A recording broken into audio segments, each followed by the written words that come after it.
Ce tutoriel a pour but de vous présenter l'interface du logiciel Inkscape afin de plus facilement repérer les éléments que vous pourriez avoir besoin lorsque vous l'utilisez ou en regardant des tutoriels. L'interface de Inkscape se divise principalement en 8 sections. Nous allons voir chacune d'elles sans entrer dans les détails, puisqu'il y aura des capsules vidéo qui présenteront plusieurs des outils et fonctions de l'application qui se trouvent dans ces diverses sections. D'abord, la première section, c'est le menu qui se trouve tout en haut de l'écran.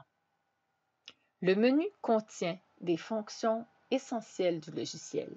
Par exemple, dans Fichier, on peut ouvrir un nouveau document, ouvrir un fichier existant, enregistrer un document, importer et imprimer. On peut également retrouver des fonctions relatives à la manipulation du document. Donc, on peut faire par exemple dans Objet, grouper, dégrouper, dans Édition, copier, coller. Également, on retrouve des fonctions fréquemment utilisées dans Chemin, union, différence, intersection, exclusion. Et puis, il y a aussi des fonctions relatives au texte, filtre et extension. Ensuite, on retrouve la barre des commandes qui généralement se trouve sous le menu. Dans mon cas, elle se trouve à droite de mon écran. La raison pour laquelle elle se trouve ici, c'est souvent afin d'optimiser l'espace de travail. Le logiciel choisira le positionnement le plus approprié pour cette barre. Dans cette barre, on retrouve les raccourcis qui sont dans le menu et qu'on retrouve donc sur cette barre comme nouveau document, ouvrir, enregistrer, imprimer, aussi copier, couper, coller et plusieurs autres fonctions.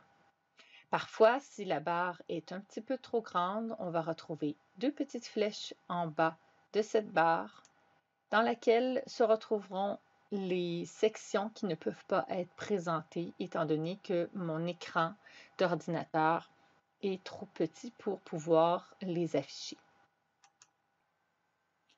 Puis, nous retrouvons la barre de contrôle du magnétisme à droite de l'écran. Cette barre permet d'ajuster, par exemple, la distance d'attraction des aimants qui attirent la souris à la poignée ou le nœud d'un objet. C'est une fonction qui peut s'avérer pour certains agaçante, mais une fois bien paramétrée, le magnétisme est un élément important pour les dessinateurs qui souhaitent que leur objet soit aligné rapidement. Ensuite, nous avons la boîte d'outils qui se trouve à gauche de l'interface. Donc, la boîte à outils est l'un des éléments les plus importants du logiciel puisque c'est là qu'on retrouve pratiquement toutes les fonctions de dessin du logiciel. L'autre section qui est en lien avec la barre d'outils, c'est la barre de contrôle des outils qui se trouve généralement en haut de l'interface. Si par exemple je prends l'outil rectangle, vous allez voir que la barre ici en haut aura changé pour pouvoir permettre de contrôler les éléments relatifs à cet outil. Dans ce cas-ci, on va retrouver, si je fais un rectangle, la largeur que je peux modifier, la hauteur que je peux modifier également et j'ai le rayon X et le rayon Y qui vont permettre de courber les coins plutôt que de les laisser ronds. Donc, si je mets un 5 ici et que je mets un 5 ici, on va se retrouver avec un carré avec des petites courbes rondes. On verra cette fonction en plus en détail dans un prochain tutoriel.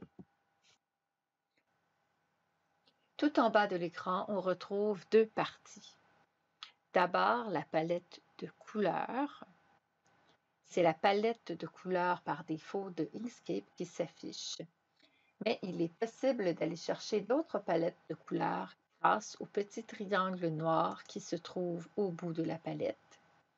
Vous y trouverez donc une liste avec des palettes dans lesquelles vous pouvez choisir les couleurs qui vous conviennent. Mais il est possible également de personnaliser une palette pour pouvoir l'insérer dans cette liste, comme c'est le cas ici. Trotec, c'est une palette que j'ai créée pour pouvoir utiliser ces couleurs dans le logiciel qui contrôle la découpe laser. Donc, de cette façon, j'ai accès rapidement aux bonnes couleurs qui peuvent faire fonctionner la découpe laser. Puis, nous avons la barre d'état et d'information que l'on retrouve complètement en bas de l'écran. Celle-ci nous indique, entre autres, les couleurs de remplissage, le fond et le contour. Également, vous retrouverez l'accès rapide au calque du document. Et aussi, il y a le positionnement de la souris dans le document, donc le X, le Y et le Z. Parce que si je me déplace, nous allons voir que les chiffres vont changer selon la flèche où elle se trouve. Et pour le Z, c'est simplement le fait d'agrandir ou de rapetisser l'image, en fait, de rapprocher ou d'éloigner le document. Enfin, la dernière partie, mais non la moindre, le canevas. Le canevas est défini par un support virtuel que l'on distingue par des lignes noires. La zone à l'intérieur de ces lignes est le document image ou le canevas. Et tout ce qui se trouve à l'extérieur de ces lignes, c'est la zone de travail.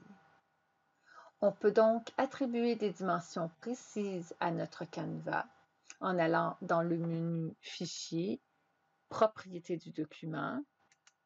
Nous allons voir apparaître une fenêtre dialogue pour pouvoir choisir soit des tailles de pages qui sont déjà préétablies. Grâce à un menu, vous allez pouvoir voir des grandeurs déjà définies ou choisir votre grandeur personnalisée. Vous pouvez changer l'unité de mesure, centimètres, pouces, millimètres, souvent sont ceux qui sont utilisés. Et ensuite, modifier les dimensions. Par exemple, si je décide d'avoir un 300 par 300, ça me fera une feuille qui va être carrée. Et voilà, j'ai mon document carré. Avant de terminer, voici quelques raccourcis clavier qui sont fort utiles. Tout d'abord, la touche numéro 5. Cette touche va vous permettre, lorsque vous êtes par exemple trop rapproché d'un élément, de visualiser la page du document.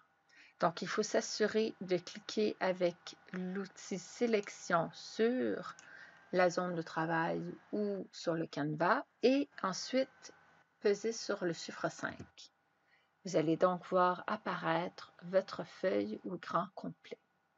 Si par contre, vous vous retrouvez avec des éléments visuels un peu partout dans la zone de travail et dans le document, et que vous souhaitez voir tous les éléments qui se trouvent dans votre document et dans votre zone de travail, vous pesez sur le numéro 4.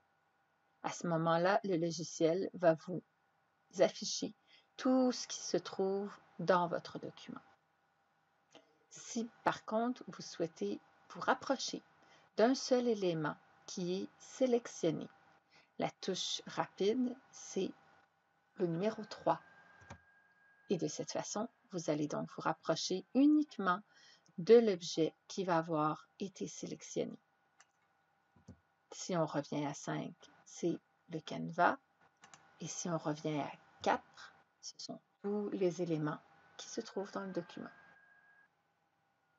Il est également possible de se rapprocher et de s'éloigner dans notre document grâce aux touches clavier plus et moins. qui vont vous permettre par contre de vous rapprocher et de vous éloigner par rapport à votre canevas. Si vous souhaitez, par exemple, vous rapprocher d'un élément en particulier, par exemple ce rectangle, je vous suggère d'utiliser la touche Contrôle de votre clavier en la maintenant enfoncée et en utilisant la roulette de votre souris pour pouvoir rouler vers l'avant pour vous rapprocher et rouler vers l'arrière pour vous éloigner. Donc, maintenir la touche Contrôle enfoncée et rouler la roulette pour vous éloigner et vous rapprocher. C'est tout pour ce tutoriel concernant l'interface d'Inkscape. Merci.